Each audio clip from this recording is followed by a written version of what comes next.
Salut! Bienvenue dans La Pause Enchantée, le podcast qui met une bonne dose de magie Disney dans ton quotidien, avec un regard adulte et bienveillant sur cette belle passion. Aujourd'hui, on se retrouve pour un épisode un peu spécial. Pas d'invité, pas de livre Disney, juste vous et moi, en tout petit comité. J'avais envie de vous parler de l'évolution de ma vision Disney au fil des années.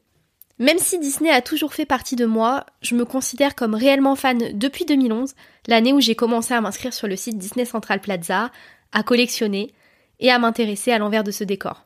Et en une décennie, beaucoup de choses ont changé. Je vous propose donc de prendre une bonne boisson chaude, un grignotage qui fait du bien pour écouter cette réflexion, cette introspection et ma vision version 2022 de l'évolution de ma passion. Jingle!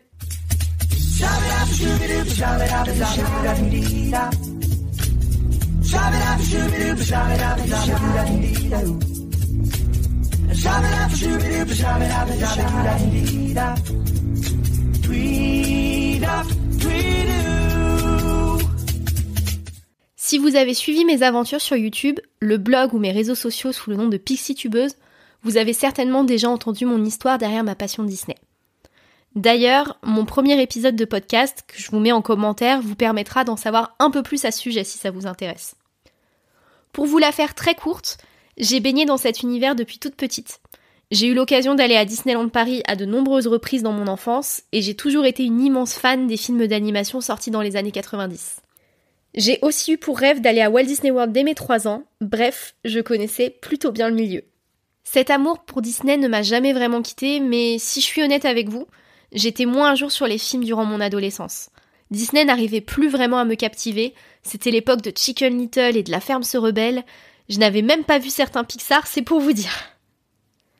En 2007, mon petit frère est né, et donc c'est tout naturellement que quelques années plus tard, j'ai découvert certains films, comme Ratatouille et Réponse, qui ont été une véritable révélation pour moi. Je pense qu'on sera tous d'accord sur le sujet, mais il y avait dans ces films un design incroyable, un sens de l'histoire et une créativité dont je suis retombée amoureuse.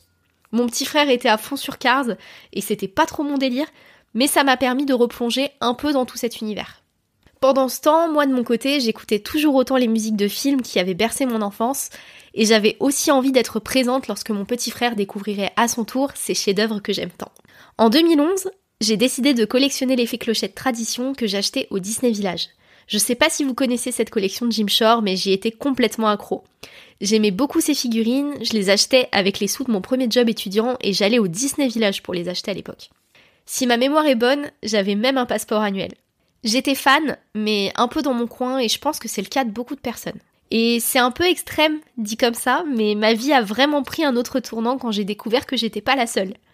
Être fan Disney en tant qu'adulte, ça peut faire un peu peur, c'est pas si facile à assumer au départ. En 2011, la pop culture n'était pas autant à la mode qu'elle peut l'être aujourd'hui.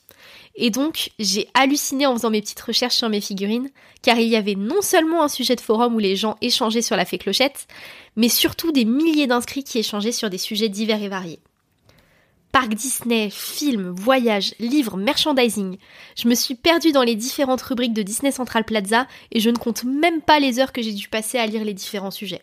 Pour moi, découvrir qu'il y avait d'autres fans Disney qui aimaient les mêmes choses que moi, ça a été un véritable cap. J'ai découvert une communauté, des points de vue super intéressants, même si, j'avoue, j'avais du mal à prendre part au débat.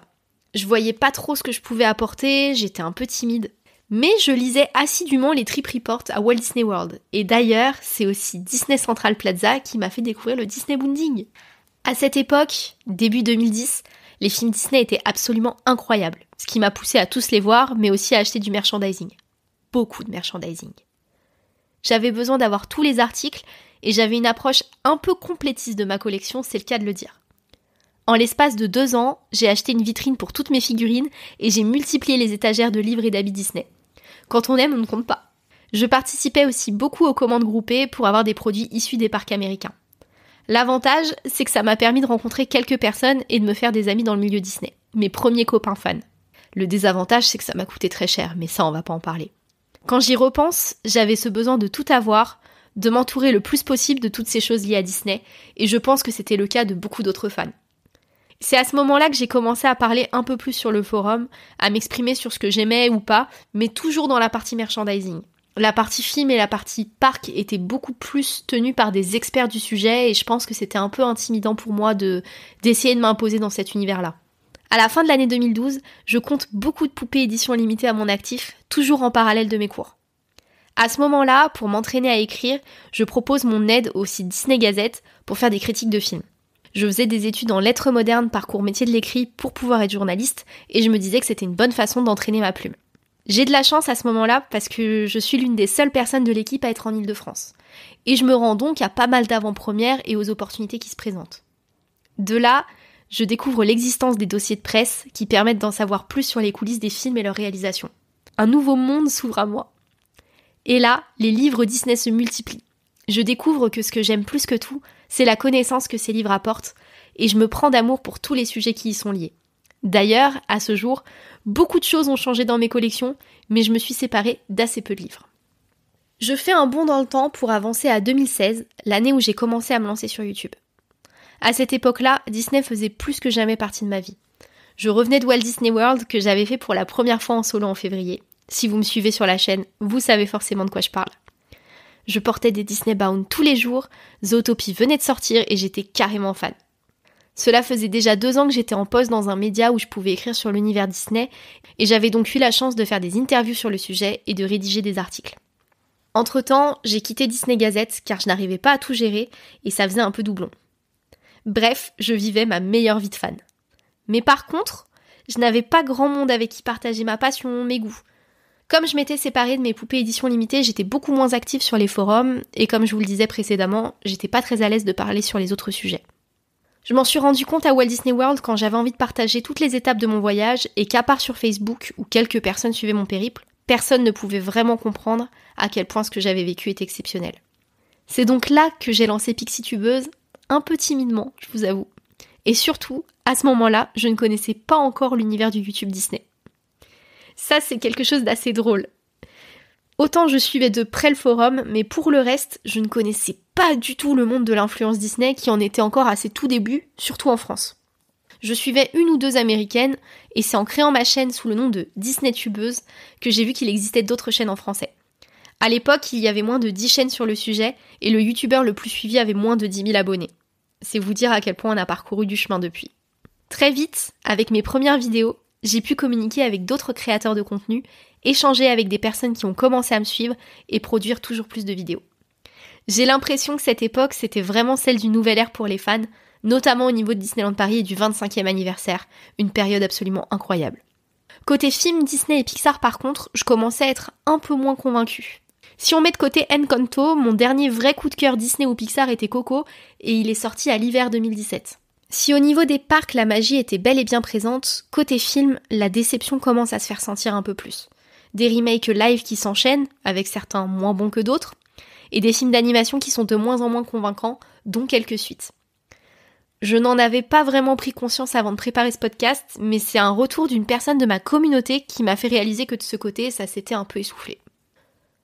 Côté merchandising, l'ouverture de Primark et le plaisir d'avoir de nouvelles pièces me poussaient à acheter toujours plus. Les collections Disney se multiplient, et comme on voit les produits un peu partout, ça nous pousse à acheter aussi. Tout ça n'est pas conscient. Je me rends pas trop compte que je poursuis un schéma commencé il y a quelques années, sans forcément que ça me fasse réellement plaisir d'acquérir toutes ces pièces. J'ai plus de place chez moi, donc plus de place pour exposer, et il y a une certaine mode où tout le monde multiplie les pièces de collection. C'est assez facile de se faire influencer. Avec un peu de recul, cela explique que j'ai revendu une grande partie de ma collection. Car ce qui me faisait plaisir d'acheter sur le moment ne réussissait pas à me contenter sur le long terme. Je sais que c'est un truc qui vous étonne à chaque fois, mais finalement, comme je ne ressentais pas réellement d'attache pour ces objets, c'était pas si difficile de s'en séparer. Je ne suis pas quelqu'un de matérialiste, et j'ai beaucoup de mal à donner de la valeur sentimentale aux objets que je possède. Avec le temps, j'ai aussi pris conscience que j'aimais avoir moins d'objets chez moi, que cela m'apaisait beaucoup plus, et il aura vraiment fallu beaucoup de temps et de chemin pour m'en rendre compte. Et enfin, les parcs. En 2017, 2018 et 2019, les spectacles étaient incroyables à Disneyland Paris. J'y suis allée à de nombreuses reprises, comme beaucoup d'autres personnes je pense. Et peut-être un peu trop.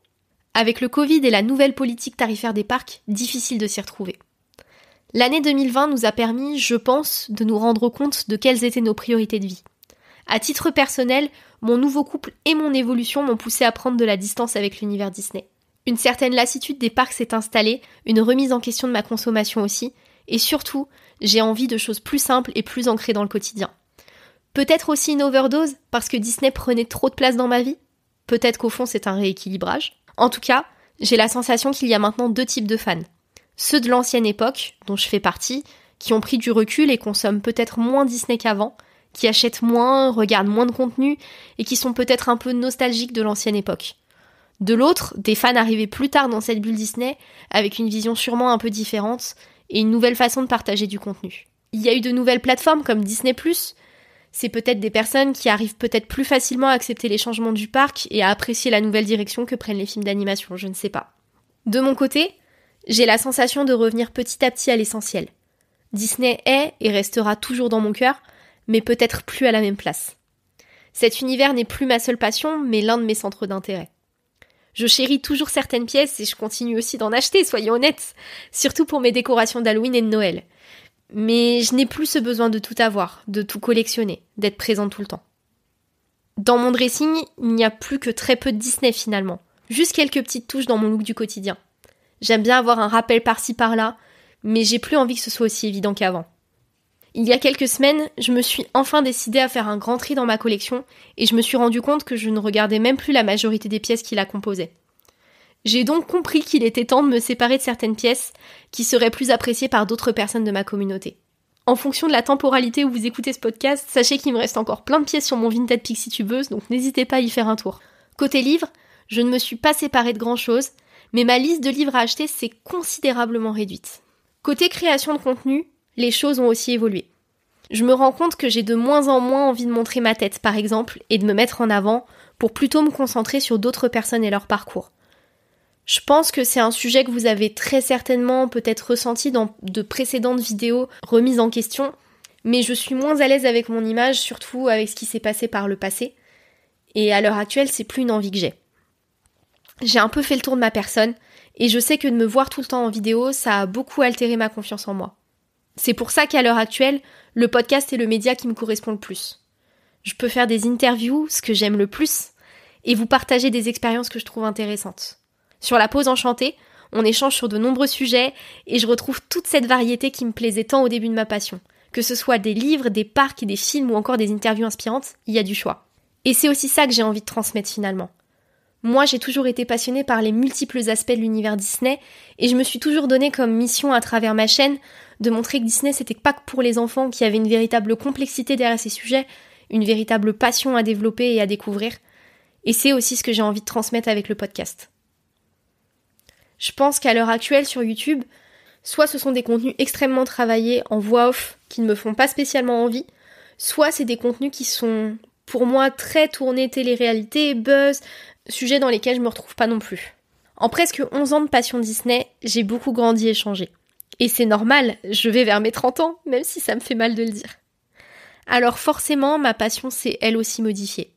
J'ai quand même envie de terminer les destinations Disney que je n'ai pas encore pu faire, visiter les studios en Californie, aller à Disney Aulani, bref, j'ai toujours la tête pleine de rêves. Mais je n'oublie pas malgré tout qu'il y a eu du changement dans ma vie et dans ma passion. Voilà pour cette introspection. Si vous êtes arrivé jusqu'à ce moment du podcast, un grand merci. Je me suis lancée un peu sans réfléchir sur le sujet et je savais pas trop où tout ça allait me mener. Et j'aimerais beaucoup savoir où vous en êtes de votre côté. Si vous êtes fan Disney depuis plusieurs années, est-ce que vous vous considérez comme plus ou moins fan qu'avant ? Comment votre vision a évolué avec le temps ? Est-ce qu'il y a des choses qui vous intéressent plus que d'autres ? Et au niveau de mon contenu, est-ce que votre vision des choses a évolué aussi ? N'hésitez pas à me le dire en commentaire sous mon blog ou en message privé sur les réseaux sociaux, ça me ferait vraiment très très plaisir d'avoir vos retours. C'est tout pour cet épisode de podcast, j'espère qu'il vous aura plu. Si c'est le cas, n'oubliez pas de vous abonner, de noter mon podcast sur Apple Podcasts si vous écoutez La Pause Enchantée sur cette plateforme et à recommander le podcast autour de vous s'il vous plaît. En attendant le prochain épisode, prenez soin de vous, à très bientôt.